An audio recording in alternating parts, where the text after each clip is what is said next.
नमस्कार दोस्तों, स्वागत है आप सभी का TLT टूर गाइड में। दोस्तों आज की इस वीडियो में हम जानेंगे द्वारका यात्रा से संबंधित पूरी बातें कि आप द्वारका कैसे जाएं और कब जाएं तथा कहां घूमें और कहां रुकें तथा कुल खर्चों के बारे में। ये सभी जानकारी मैं आप सभी को इस वीडियो में बताऊंगा। और यदि आप हमारे चैनल पे नए आए हैं तो हमारे वीडियो को लाइक और चैनल को सब्सक्राइब करना ना भूलें। तो चलते हैं, वीडियो को स्टार्ट करते हैं और सबसे पहले बात करते हैं द्वारका की, जो गुजरात में जामनगर के पास द्वारका नामक शहर में बसा है। और द्वारकाधीश मंदिर गोमती नदी के संगम पर बसा हुआ है, जो आगे चलकर अरब सागर में मिलती है, जहां भगवान श्री कृष्ण की द्वारका नगरी थी। और द्वारका एक भव्य और खूबसूरत मंदिर है, जहां लोग भगवान श्री कृष्ण और उनके परिवारजनों के दर्शन के लिए जाते हैं। और द्वारका भगवान श्री कृष्ण से संबंधित बेहद ही खास स्थान है। और द्वारका चार धाम यात्रा का ही एक धाम है। और यहाँ जाने के लिए मंदिर का टाइम टेबल जरूर पता होना चाहिए। तो दोस्तों आप जब भी द्वारका मंदिर जाएं तो सुबह 6:30 बजे ही जाएं, क्योंकि इसी समय मंगला आरती किया जाता है। वैसे तो मंदिर सुबह 6 बजे से दोपहर 1 बजे और शाम को 5 बजे से रात 9 बजे तक खुला रहता है। और द्वारका मंदिर को लेकर कई तरह की मान्यताएं हैं, जिन्हें वहां जाकर ही महसूस किया जा सकता है। और आपको पवित्र धाम द्वारका के दर्शन जरूर करने चाहिए। और भगवान श्री कृष्ण द्वारा बसाई गई द्वारका का आज अस्तित्व नहीं है, क्योंकि ये समुद्र में डूब गई थी। लेकिन गुजरात में द्वारका मंदिर की स्थापना की गई है, जहां लोग भगवान श्री कृष्ण और उनके परिवारजनों के दर्शन करने के लिए जाते हैं। तो दोस्तों अब बात करते हैं कि आप द्वारका कैसे जाएं। तो दोस्तों द्वारका जाने के लिए आपके पास 3 ऑप्शन है। पहला है बाई ट्रेन, दूसरा है प्लेन और तीसरा है बाई बस से आप द्वारका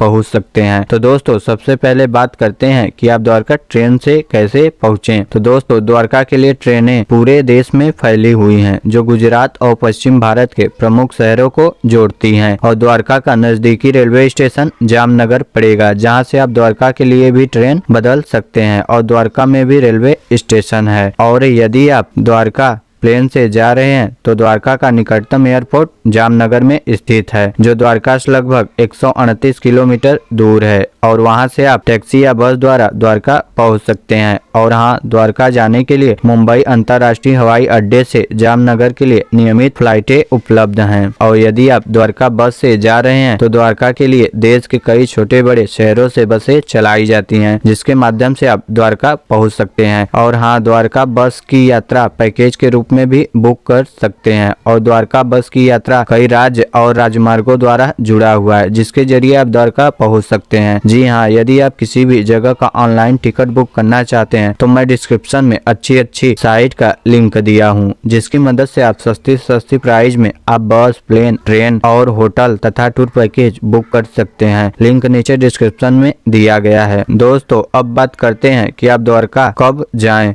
तो दोस्तों द्वारका आप सर्दियों के मौसम में जाएं, क्योंकि आमतौर पर जलवायु सुखद माहौल के साथ शांत रहती है। इसलिए आपको यहाँ नवंबर से फरवरी के बीच जाना चाहिए, क्योंकि इसी महीने को यहाँ पर सर्वश्रेष्ठ माना जाता है। तो दोस्तों अब बात करते हैं कि आप द्वारका में कहाँ रुकेंगे। तो दोस्तों द्वारकाधीश मंदिर की यात्रा में आपको सभी बजट की होटल और धर्मशाला मिल जाएंगी, जिनको आप अपने बजट और सुविधानुसार सेलेक्ट कर सकते हैं। और यहाँ रुकने के लिए आपको बहुत से होटल, सिटी पैलेस होटल आदि मिल जाएंगे। तो दोस्तों अब बात करते हैं कि आप द्वारका में कहाँ घूमेंगे। तो दोस्तों द्वारका में आप बेट आइलैंड जा सकते हैं, जो द्वारका से करीब 30 किलोमीटर दूर है। और आपके लिए यह जगह काफी शानदार जगह है, जहाँ आप समुद्री लहरों के बीच फैली सफेद रेत के साथ बहती प्रवाह, जो कभी कभी पानी के साथ आपको छू जाते हैं। इसलिए यह पर्यटकों का सबसे पसंदीदा पिकनिक स्पॉट है, जहां आपको अलग ही मजा आएगा।